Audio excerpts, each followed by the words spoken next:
Hello good morning guys, welcome to my YouTube channel bright future online classes. तो आज है 26 मई और 26 मई के जितने महत्वपूर्ण करंट अफेयर्स के क्वेश्चन हैं उनके बारे में अपन चर्चा करने वाले हैं। तो स्क्रीन पे पहला प्रश्न है, किस भारतीय सेनाधिकारी को प्रतिष्ठित संयुक्त राष्ट्र सैन्य लैंगिक समानता समर्थक पुरस्कार 2025 के लिए चुना गया है? ऑप्शन ए है major Abhilasha Barak, option B है major Priya Jhingan, option C है captain Shiva Chauhan, option D है दिव्या अजीत कुमार। तो इसका जो राइट आंसर है option A major Abhilasha Barak. इसके बारे में देखते हैं अपन। लेबनान में संयुक्त राष्ट्र शांति रक्षा मिशन में कार्यरत भारतीय सेना की आधिकारिक मेजर अभिलाषा बराक को 2025 के लिए संयुक्त राष्ट्र सैन्य लैंगिक समानता समर्थक पुरस्कार से सम्मानित किया गया, इसके लिए चुना गया है। अभिलाषा जो बराक है वो भारतीय सेना की पहली महिला लड़ाकू हेलीकॉप्टर पायलट भी हैं और मेजर बराक है ये पुरस्कार प्राप्त करने वाली तीसरी भारतीय शांति रक्षक बन गई है। इससे पहले दो कौन कौन थी? पहले 2019 में मेजर सुमन गवानी और मेजर राधिका सेन जो कि 2023 में ये पुरस्कार जीता था, और तीसरी भारतीय शांति रक्षक कौन बन गई है? अभिलाषा बराक बन गई है। नेक्स्ट है, मई 2026 में किस फुटबॉल क्लब ने पहली बार इंडियन सुपर लीग आईएसएल का खिताब जीता है? मुंबई सिटी फुटबॉल क्लब या फिर East Bengal football club, Bengaluru football club या फिर मोहन बागान फुटबॉल क्लब? तो इसका जो राइट आंसर है option B East Bengal football club. इसके बारे में देखते हैं। ईस्ट बंगाल फुटबॉल क्लब ने 22 साल के लंबे इंतजार के बाद पहली बार इंडियन सुपर लीग का खिताब जीता है 2026 में, और वो विजेता कौन रहा है? इंटर काशी। किसने जीता है? इंडियन सुपर लीग का खिताब है वो ईस्ट बंगाल फुटबॉल क्लब ने जीता है। अब इंडियन सुपर लीग के व्यक्तिगत पुरस्कार विजेता में कौन कौन है? गोल्डन बूट है यूसुफ अजीजारी जो कि ईस्ट बंगाल फुटबॉल क्लब से हैं, और गोल्डन बॉल है वो मिगुएल फिगुएरा जो कि ईस्ट बंगाल फुटबॉल क्लब से हैं, जबकि गोल्डन ग्लव है ऋतिक तिवारी जो कि फुटबॉल क्लब गोवा से रिलेटेड है। देखते हैं अब खेल पुरस्कार 2026 के बारे में। 79वीं जो संतोष ट्रॉफी है 2025 का खिताब किसने जीता है? सर्विसेज ने जीता है, और किसके हराकर? केरल को हराकर। ये संतोष ट्रॉफी फुटबॉल से संबंधित है। अब है नेक्स्ट विजय हजारे ट्रॉफी 2025-26 का खिताब किसने जीता है? विदर्भ जो कि कहाँ पे है? महाराष्ट्र में है, और उप विजेता कौन रहा है? सौराष्ट्र। महिला प्रीमियम लीग यानी WPL का खिताब किस टीम ने जीता है? रॉयल चैलेंजर्स बेंगलुरु ने, और उप विजेता कौन रहा है? दिल्ली कैपिटल्स। 44वीं जो जूनियर राष्ट्रीय खो खो चैंपियनशिप है उसमें पुरुष वर्ग का खिताब किसने जीता है? कर्नाटक ने, और उप विजेता कौन रहा है? महाराष्ट्र है। हॉकी इंडिया लीग है उसका खिताब किसने जीता है? कलिंगा लॉन्सर्स ने, और उप विजेता कौन रहा है? रांची रॉयल्स। नेक्स्ट है ऑस्ट्रेलियन ओपन 2026 में महिला एकल का खिताब किसने जीता है? एलिना रायबाकिना ने, और पुरुष एकल का खिताब कार्लोस एल्कारेज ने। नेक्स्ट है 72वीं महिला सीनियर राष्ट्रीय कबड्डी चैंपियनशिप का खिताब किस राज्य टीम ने जीता है? हरियाणा ने जीता है, और किसे हराकर? इंडियन रेलवे को। एक दिवसीय अंडर 19 पुरुष विश्व कप 2026 का खिताब किसने जीता है? भारत ने। विजेता कौन रहे? इंग्लैंड। सैफ अंडर 19 महिला फुटबॉल चैंपियनशिप 2026 का खिताब किसने जीता है? भारत ने। विजेता कौन रहा है? बांग्लादेश रहा है। नेक्स्ट क्वेश्चन है, भारत के किस अंतरिक्ष मिशन को America institute of aeronautics and astronautics AIAA ने प्रतिष्ठित गोडार्ड एस्ट्रोनॉटिक्स पुरस्कार 2026 से सम्मानित किया है? तो इसका जो राइट आंसर है ऑप्शन सी चंद्रयान थर्ड। इसके बारे में देखते हैं। ये जो पुरस्कार है वो चंद्रयान थर्ड मिशन की अभूतपूर्व सफलता, विशेष रूप से चंद्रमा के दक्षिणी ध्रुव पर दुनिया की पहली सफल जो सॉफ्ट लैंडिंग करने के लिए दिया गया है। अमेरिका में भारत के राजदूत विनय मोहन क्वात्रा ने यह पुरस्कार प्राप्त किया है। चंद्रयान थर्ड मिशन के बारे में देखते हैं अपन। इसको कब लॉन्च किया गया था? 14 जुलाई 2023 को लॉन्च किया गया था, और चंद्रमा पर सफल लैंडिंग कब की इसने? 23 अगस्त 2023 को। किस रॉकेट से लॉन्च हुआ? एलवीएम थर्ड और M4 से। कहाँ से लॉन्च किया गया? श्री हरिकोटा जो कि कहाँ, सतीश धवन अंतरिक्ष केंद्र जो कि कहाँ है, हरिकोटा में है। और इसके लैंडर का नाम क्या था, विक्रम, और रोवर का नाम क्या था, प्रज्ञान रोवर। नेक्स्ट क्वेश्चन है 17 मई 2026 को प्रधानमंत्री नरेंद्र मोदी की किस देश की आधिकारिक यात्रा के दौरान 11वीं सदी के ऐतिहासिक एने मंगलम चोल ताम्रपत्रों को औपचारिक रूप से भारत को सौंपा है? तो इसका जो राइट आंसर है ऑप्शन सी, नीदरलैंड। इसके बारे में देखते हैं अपन।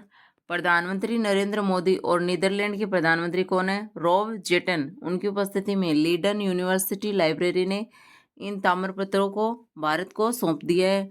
इन्हें एनाइंगमंगलम कॉपर प्लेट्स या फिर लेडन प्लेट्स भी कहा जाता है, जो किसके समय की है, राजा राज चोल प्रथम के शासनकाल से संबंधित है। शिलालेख, इन पट्टिकाओं पर तमिल और संस्कृत भाषा में शाही अभिलेख लिखे गए हैं, जिनमें भूमिदान और बौद्ध विहार से जुड़ी जानकारी भी मिलती है। अब बात नीदरलैंड की आती है, तो नीदरलैंड की राजधानी कौन सी है, एम्स्टर्डम है, और इसकी मुद्रा क्या है, यूरो है।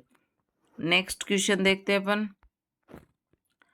मई 2026 में किस राज्य ने घटिया गुणवत्ता वाली यानी एनसीक्यू दवाओं की ट्रैकिंग और एनडीपीएस दवाओं की बिक्री की निगरानी के लिए भारत का पहला एकीकृत पोर्टल लॉन्च किया है? तो वो किसने किया है, कर्नाटक ने लॉन्च किया है। नेक्स्ट है, इसके बारे में देखते हैं अपन। कर्नाटक ने घटिया गुणवत्ता वाली दवाओं की ट्रैकिंग और मादक औषधि एवं मन प्रभावी पदार्थ दवाओं की निगरानी के लिए भारत का ये पहला एकीकृत प्रौद्योगिकी आधारित निगरानी पोर्टल लॉन्च किया है। किसने लॉन्च किया है, खाद्य सुरक्षा और औषधि प्रशासन जो विभाग है उसके द्वारा यह विकसित किया गया है। और ये प्रणाली घटिया दवाओं के जो वास्तविक समय में बच्चों की जो वास्तविक समय में ट्रैकिंग, स्वचालित जो फ्रीजिंग है और रिकॉल है उसकी सुविधा भी प्रदान करती है। नेक्स्ट क्वेश्चन है, मई 2026 में प्रधानमंत्री नरेंद्र मोदी द्वारा इटली की जो पीएम है जियोर्जिया मेलोनी को उपहार में दिया गया दुर्लभ मूंगा सिल्क स्टोल और सिरुई लिली सिल्क स्टोल वो भारत के किस से संबंधित है, मणिपुर, असम, या फिर दोनों, या फिर मेघालय? तो इसका जो राइट आंसर है ऑप्शन सी, मणिपुर और असम दोनों से संबंधित है। इसके बारे में देखते हैं अपन। प्रधानमंत्री नरेंद्र मोदी ने 19 और 20 मई 2026 को इटली की 2 दिवसीय यात्रा पर रहे थे, और उस यात्रा के दौरान इटली की जो प्रधानमंत्री थी जॉर्जिया मेलोनी, उनको तो असम का जो मूंगा सिल्क स्टोल है वो दिया गया था, और मणिपुर का सिरोई लिली सिल्क स्टोन भेंट किया गया था। वहीं इटली के राष्ट्रपति थे सर्जिया मटारेलो, उनको आगरा की पच्चीकारी कला से सजी संगमरमर की नक्काशीदार पेटी भेंट की थी। नेक्स्ट क्वेश्चन है, मई 2026 में किस संस्थान ने फसलों के लिए दुनिया का पहला आर्टिफिशियल इंटेलिजेंस आधारित जीन एडिटर यानी प्लांट ओपन क्रिस्पर फास्ट तकनीक है वो लॉन्च किया है या फिर विकसित किया है? वो किसने किया है, ISAR यानी राष्ट्रीय चावल अनुसंधान संस्थान NRRI, जो कि कहाँ है, कटक में, उसने लॉन्च किया है plant open CRISPR fast.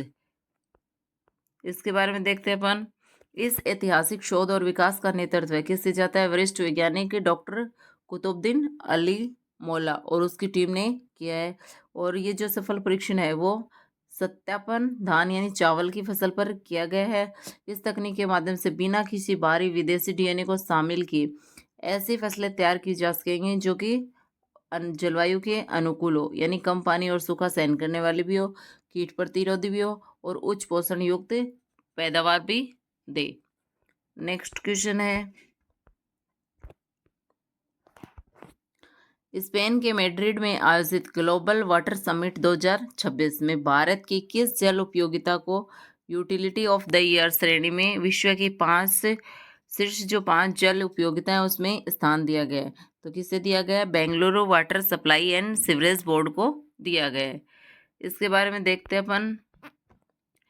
Bengaluru नगर निगम की प्रमुख कावेरी चरण 5 जो पेयजल परियोजना है उसको वर्ष की सर्वश्रेष्ठ जल परियोजना की श्रेणी में शीर्ष 5 वैश्विक परियोजनाओं में स्थान दिया गया है। Bengaluru water and supply and sewerage board वो कर्नाटक के बेंगलुरु राज्य की वैधानिक जल आपूर्ति और सीवरेज उपयोगिता है। यह बोर्ड शहर में शहरी जल उपयोगिता, सीवरेज सेवाएं और स्वच्छता प्रणाली संबंधित बुनियादी ढांचों का भी प्रबंधन करता है। नेक्स्ट क्वेश्चन है, मई 2026 में किस केंद्रीय मंत्री ने 167 करोड़ रुपए के वित्तीय आवंटन के साथ अरुणाचल की भी the USP of Arunachal Pradesh mission launch किया है? तो ये किसने किया है? ज्योतिरादित्य सिंधिया ने। इसके बारे में देखते हैं अपन। उत्तर पूर्वी क्षेत्र विकास मंत्रालय ने अरुणाचल की भी the unique selling preposition of Arunachal Pradesh mission है वो लॉन्च किया है। इस मिशन का उद्देश्य क्या है? उत्तर पूर्वी विजन के अंतर्गत अरुणाचल प्रदेश को भारत के प्रीमियम जैविक कीवी केंद्र के रूप में प्रोत्साहित करना है। नेक्स्ट क्वेश्चन है, मई 2026 में किस राज्य के लोदवारी गांव में 1857 के महान क्रांतिकारी वीर और जो स्वतंत्रता सेनानी है वीर पाशी, उनकी प्रतिमा का अनावरण किया है? वो कौन से जिले में, कौन से राज्य में? उत्तर प्रदेश राज्य के लोधावरी गांव से रिलेटेड है। इसके बारे में देखते हैं, कौन थे वीर पाशी, इनके बारे में देखते हैं। इनका मूल नाम क्या था? शिवदान पासी था, जो कि 1857 के स्वतंत्रता संग्राम के एक महत्वपूर्ण दलित योद्धा थे। 1857 में इनकी भूमिका क्या है? रायबरेली के संकरनपुर रियासत के ये शासक थे और राजा बेनी माधव बख्शिंग के ये सेनापति और सहयोगी भी रहे हैं। इन्होंने अंग्रेजों के साथ सीधा संघर्ष किया और गुरिल्ला पद्धति या गुरिल्ला युद्ध से ब्रिटिश हुकूमत में खौफ पैदा कर दिया था। नेक्स्ट क्वेश्चन है,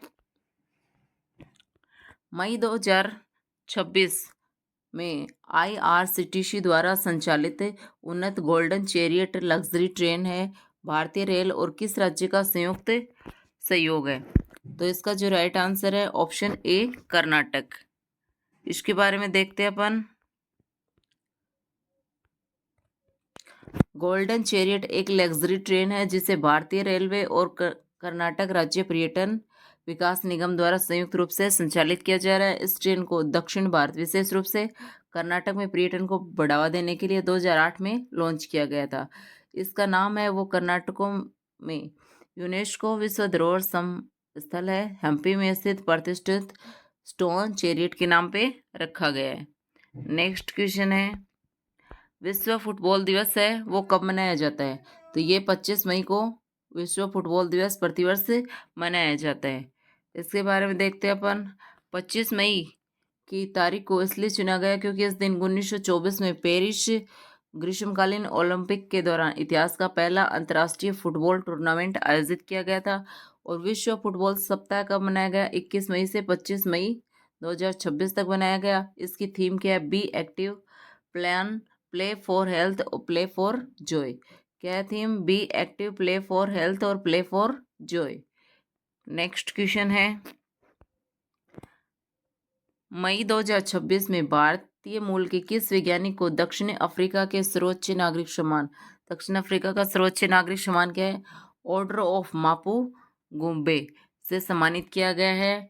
तो इसका जो राइट आंसर होगा ऑप्शन डी, सलीम अब्दुल करीम और प्रोफेसर कीर्तन देड़ा को ये सम्मान है वो मिला है। इसके बारे में देखते हैं अपन।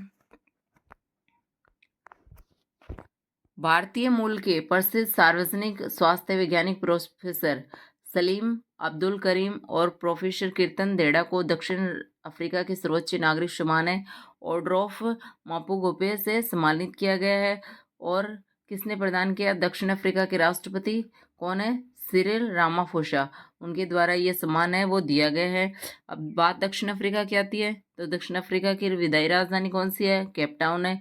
और न्यायिक राजधानी ब्लोम फोंटेन। और इसकी मुद्रा क्या है? दक्षिण अफ्रीकी रैंड। नेक्स्ट क्वेश्चन है, मई 2026 में किस भारतीय को गणित के क्षेत्र में यूनाइटेड किंगडम की प्रतिष्ठित वैज्ञानिक अकादमी रॉयल सोसाइटी ऑफ के फेलो के रूप में चुना गया है? तो ये हैं प्रोफेसर मनिंद्र अग्रवाल। इसके बारे में देखते हैं अपन। भारतीय प्रौद्योगिकी संस्थान कानपुर के निदेशक हैं प्रोफेसर मनिंद्र अग्रवाल। इनको रॉयल सोसाइटी का फेलो चुना गया है। ये किस क्षेत्र में दिया जाता है? विज्ञान और गणित के क्षेत्र में महत्वपूर्ण योगदान के लिए दिया गया है। अब देखते हैं रॉयल सोसाइटी की फेलोशिप को विज्ञान जगत के सबसे प्रतिष्ठित सम्मानों में से शामिल किया जाता है। इस सम्मान को पाने वाले या प्राप्त करने वाले जो वैज्ञानिक है वो अपने नाम के साथ क्या लगाते हैं, FRS लगाते हैं। नेक्स्ट क्वेश्चन है, भारत के उपराष्ट्रपति CP राधाकृष्णन ने किसके द्वारा लिखी पुस्तक का the library man of India the story of PN Panicker का विमोचन किया है? तो इसका राइट आंसर है ऑप्शन A PP सत्यन के द्वारा ये पुस्तक लिखी गई है। इसका विमोचन किसने किया है? CP राधाकृष्णन ने किया है। और ये किसकी कहानी पर आधारित है? PN पनिकर की कहानी पर आधारित है, जिसे लाइब्रेरी मैन ऑफ इंडिया भी कहा जाता है। इसी के साथ हम क्लास को यहीं पे ख़त्म करते हैं। अगर वीडियो अच्छा लगा हो तो चैनल को लाइक शेयर एंड सब्सक्राइब ज़रूर कर लेना। धन्यवाद। मिलेंगे नेक्स्ट वीडियो में और बने रहिए आपके अपने YouTube channel bright future online classes के साथ।